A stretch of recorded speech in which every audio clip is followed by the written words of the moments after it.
Alright, so, Ms. Price's geometry classes.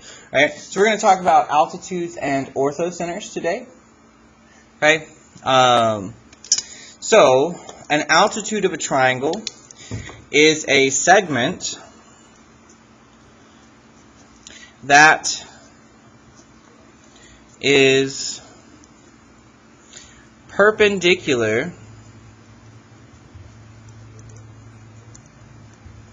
to a side of the triangle.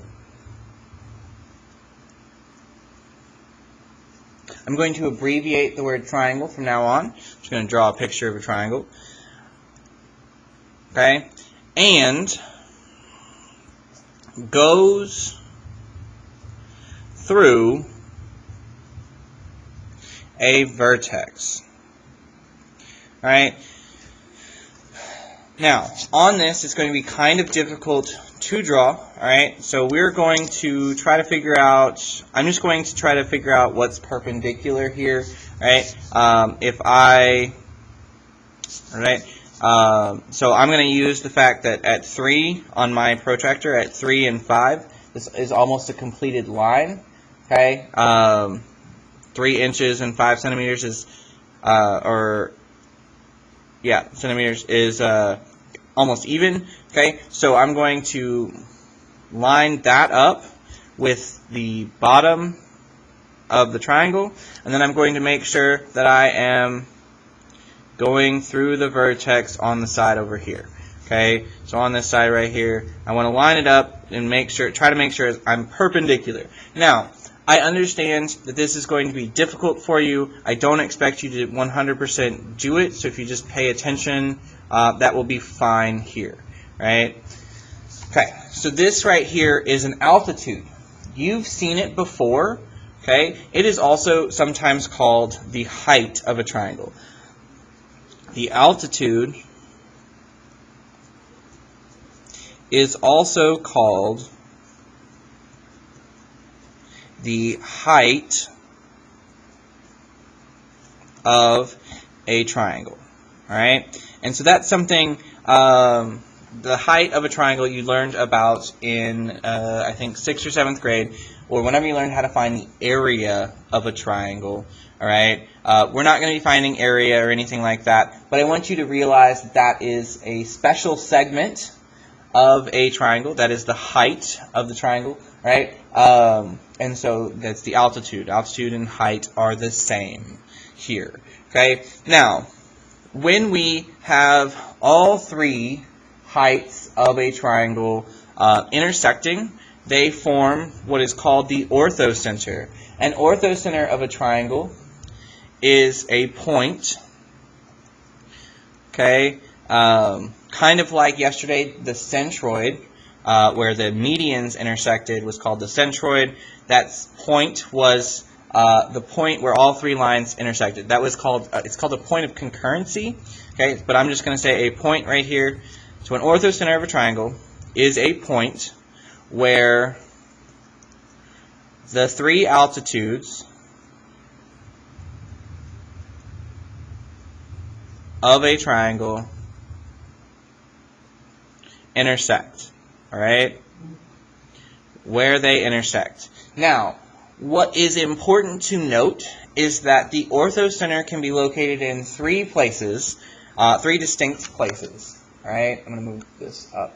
Right? So, one of those places, okay, alright, can be located, right, either inside the triangle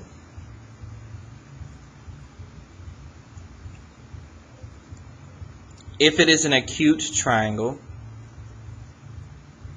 okay, outside the triangle for an obtuse triangle,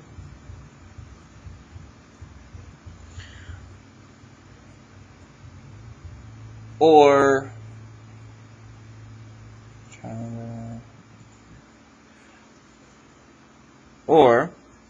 on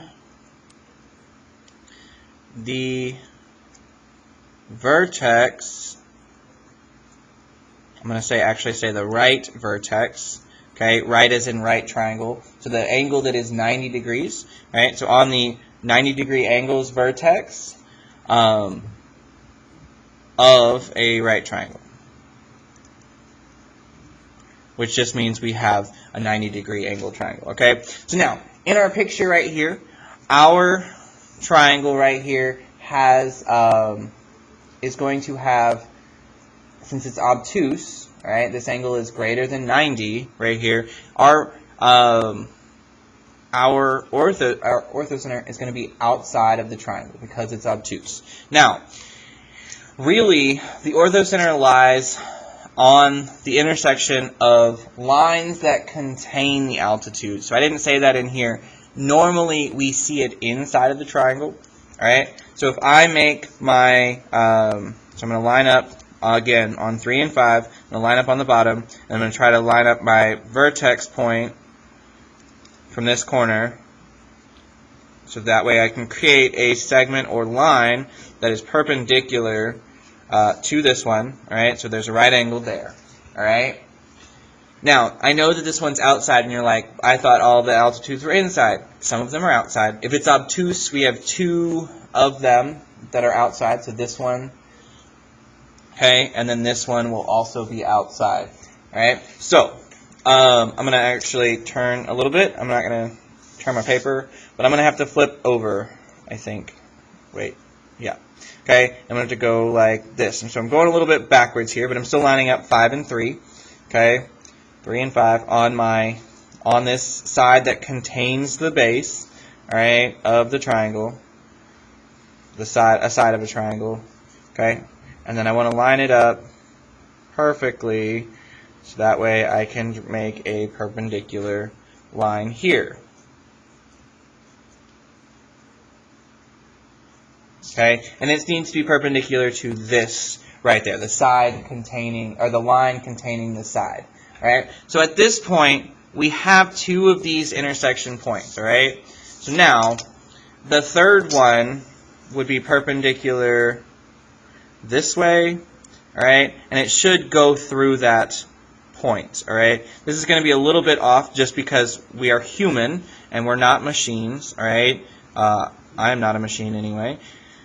Okay, so that's perpendicular there. It goes through the vertex. Mine's, if you notice, slightly off. It's off center. It's just barely. Okay, but it goes through that point. This is where our orthocenter is for this, because it was an obtuse triangle. All right. Now, on this, we are actually not going to have an assignment over altitudes and orthocenters. I just needed you to know about them because they are special segments of triangles. So instead, we're going to look at the assignment that you were given. Okay, this assignment is over centroids. All right, if you look at the name, it's over centroids. So, okay, we are going to look at this assignment. All right, and you are going to find the centroid by creating medians. All right. So find the centroid, the coordinates of the centroid of each triangle. So we're going to have to find the medians. Remember that medians go from a vertex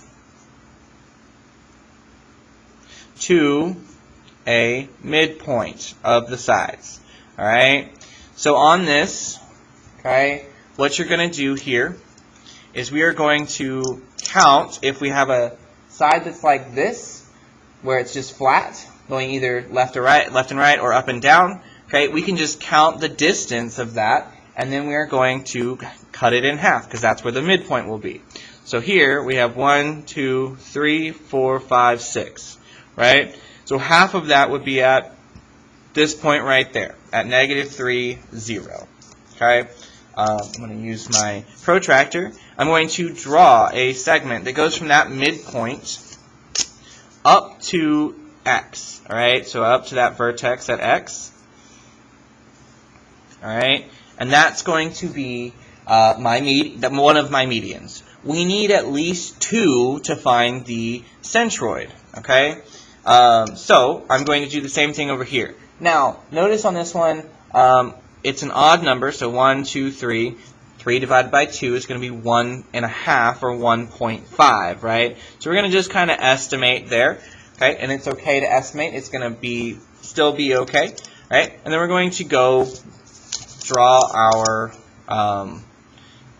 our median from that point to point Y, vertex Y on here, right? Now notice they kind of intersect slightly off, but if you did it more correct, it would be perfect, okay? It would actually be on the point, the ordered pair, -2, 1, all right? So our centroid would be located at that point, all right? Now, if you look at the rest of the triangles, a lot of these do not have convenient midpoints to find, all right? So what we're going to do is we are going to do something. We're going to count the slope on each picture. So if you look at number 2, okay, so the bottom is real easy to find, but if we look at EF, segment EF along here, we are going to count the slope, all right? So up 1, 2, 3, 4, 5, 6, and then left 2, right? So what we're going to do is we're going to cut that in half. So we went up 6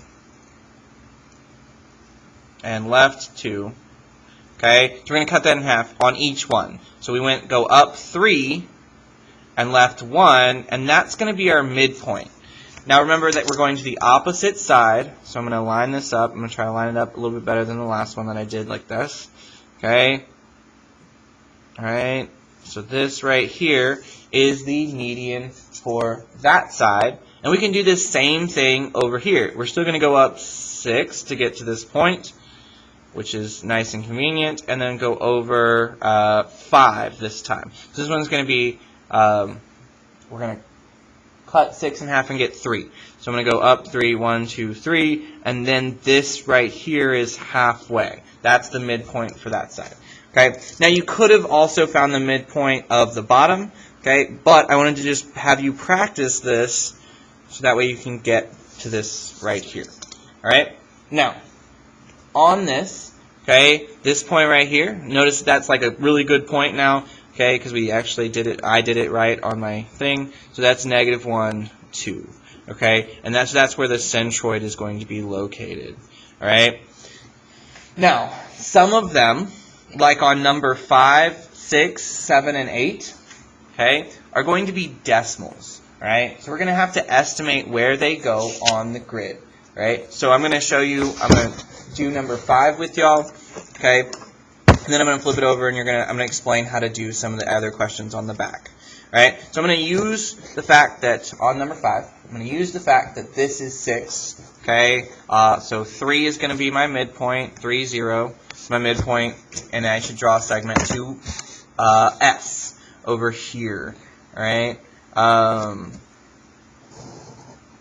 right. And then I'm going to use SR over here. You could also use ST. Okay, this is a T. It may be hard to see on here, but it is a T, letter T. Okay, and so this one I know is going to go left 1 and up 4.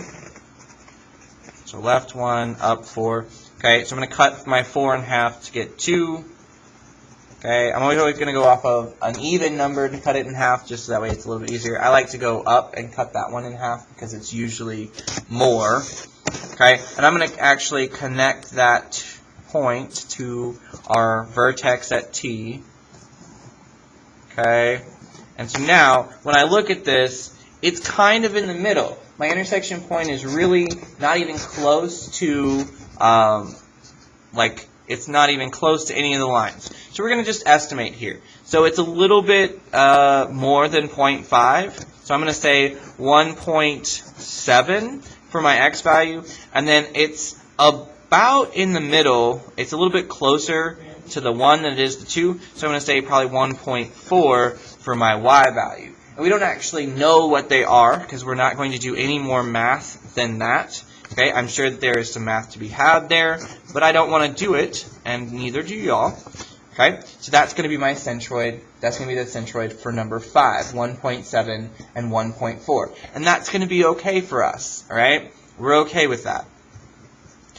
All right. I'm going to flip it over, okay, and we're going to look at 9 through 14. Go ahead and cross out 15 and 16. You do not have to do those two problems, right?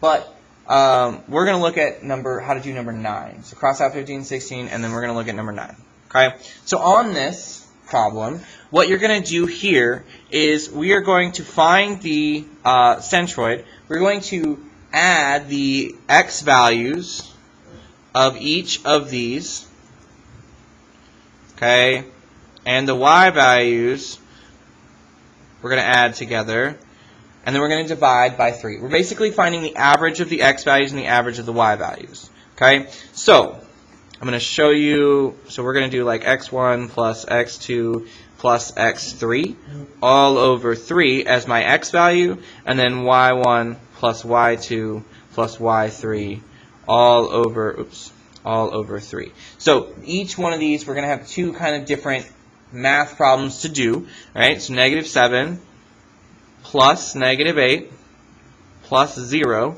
over 3. -6 plus 0 plus 0 all over 3. All right, and so when we reduce this fraction, we get, or when we add, we get -15 over 3. Okay, and -6 over 3. And you could have, at this point, if you have this written down, you could have, if you know what that is in your head, or you type this in the calculator as a fraction, this individual part as a fraction, -7 plus -8 plus 0 divided by 3. Okay. If you hit Control Divide on your calculator, it'll pop up that, so Control Divide pops up a fraction bar. So we could do -7 plus -8, and then divide by 3, and don't forget the plus 0. But since you're adding nothing, it doesn't really change what's going to happen. You could have told me that it was -5, okay, for my x value at this point. If you go through all the work, that's fine. And then -6 divided by 3 is -2. Okay, if you don't need a calculator to do that part, that's fine as well. I'm okay either way. As long as you show me what you're plugging in and the answer, I am okay. All right, that's what you need to do for showing work for these problems. Without work, you don't get credit. I want you to understand that. Showing the work on like 7 and 8 is finding those midpoints and drawing those lines, okay? You need to do that. Without that work, you're not getting credit. It's not going to be a free answer game, okay? I know that some of these things that you're doing are online, and I understand that it's very easy for you to justify doing it because you don't have a teacher in that room, but I am trying my best, okay? So I want you to realize that. I will give zeros to people who do not show work, okay? If you type something in the calculator, you need to write what you typed down, okay? Notice that I typed it in the calculator, but I also wrote it down on my paper. You must start doing that if you weren't before, okay? This is going to be the worksheet for Centroids, okay? I want you to finish this paper for your assignment tonight, okay? And we are going to have something else to do tomorrow as well. I'll be in here later this class period. I just have to help my class first and then help y'all when I have a chance, okay? I do have both classrooms that I'm in at the same time until we can find a permanent solution, okay? I know that for a fact that by next semester there will be someone in there who is math certified who will be able to teach you. We have to get to that point and we can't stop, okay? There's too much to cover throughout the 2 semesters to do that, right? So, but that's the video for today. We'll see you tomorrow.